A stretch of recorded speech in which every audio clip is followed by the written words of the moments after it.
టమాటా ధర ఇప్పుడు నేల చూపులు చూస్తుంది. టమాటా మార్కెట్ కిలో టమాటా రూపాయి పావలా కూడా పలకని పరిస్థితి. 25 కిలోలు ఉన్న టమాటా బాక్స్ 30 నుంచి 40 రూపాయల్లోపే అమ్ముకోవాల్సి వస్తుంది. పోనీ పంట ఎక్కువగా వస్తుంది, ధర తగ్గిందా అంటే అది లేదు. వ్యాపారులకు సరిపడా టమాటా సరుకు రావడం లేదు. రేపో మాపో మార్కెట్ కూడా మూసివేయాల్సి వస్తుంది. అయినా టమాటాకు ధర మాత్రం తగ్గడం లేదు. పంట ఉన్న ఈ వారం 10 రోజుల్లో అయినా కాస్త మంచి ధరకు అమ్ముకుందామంటే అతి తక్కువ ధరే ఉంది. కనీసం టమాటా కోత కూలీలు ఖర్చులు అయినా రావడం లేదని రైతులు వాపోతున్నారు.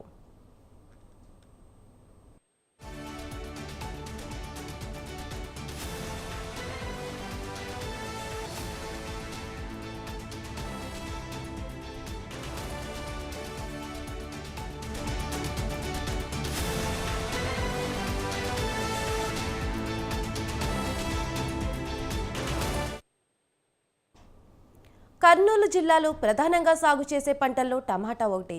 జిల్లాలో సుమారు 40 నుంచి 50 వేల ఎకరాల్లో టమాటా సాగు చేస్తారు. ఏపీలో అనంతపురం, చిత్తూరు జిల్లాల్లోనూ టమాటా ఎక్కువగా సాగు చేస్తారు. ఎకరా టమాటా సాగుకు 30,000 పెట్టుబడి ఖర్చు అవుతుంది. కర్నూలు జిల్లాలో సెప్టెంబర్ నుంచి ఫిబ్రవరి వరకు టమాటా దిగుబడి బాగా ఉంటుంది.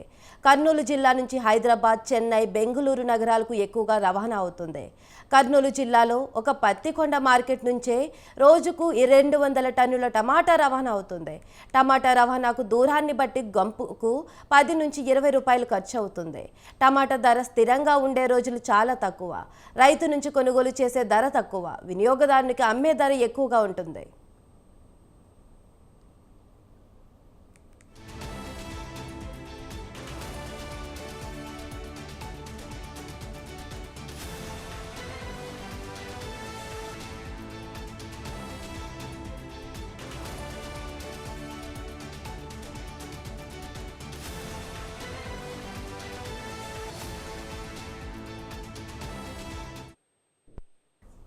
ఒక్కోసారి 100 రూపాయలు సైతం టమాటా ధర దాటిపోతుంది. ప్రస్తుతం పత్తికొండ మార్కెట్లో 50 కిలోలు ఉన్న టమాటా గంపలు 400 నుంచి 900 రూపాయలు ఉంది. అంటే కిలో సరాసరి 10 రూపాయలు పడుతుంది. టమాటా పంటకు గిట్టుబాటు ధర లేక రైతు తీవ్రంగా నష్టపోవడం సర్వసాధారణమైంది. కేవలం టమాటా నారు కొనుగోలుకు ఎకరాకు సుమారు 10,000 ఖర్చు అవుతుంది రైతులకు. పంట పండిన తర్వాత టమాటా తెంపేందుకు కూలీ ఖర్చు ఒక్కొక్కరికి 200 నుంచి 300 చొప్పున వేలల్లో కూలీల ఖర్చు ఉంటుంది. రవాణా ఖర్చు అదనం. తీరా మార్కెట్కి వెళ్తే జత టమాటా గంపలు ఒక్కోసారి 50 రూపాయల లోపే ఉంటుంది. అంటే కిలో టమాటా 50 పైసల నుంచి రూపాయి లోపే రైతుకు దక్కుతుంది. కూలీలు, రవాణా ఖర్చులు పోగా రైతుకు చిల్లి గవ్వ కూడా దక్కని సందర్భాలు చాలా ఉన్నాయి.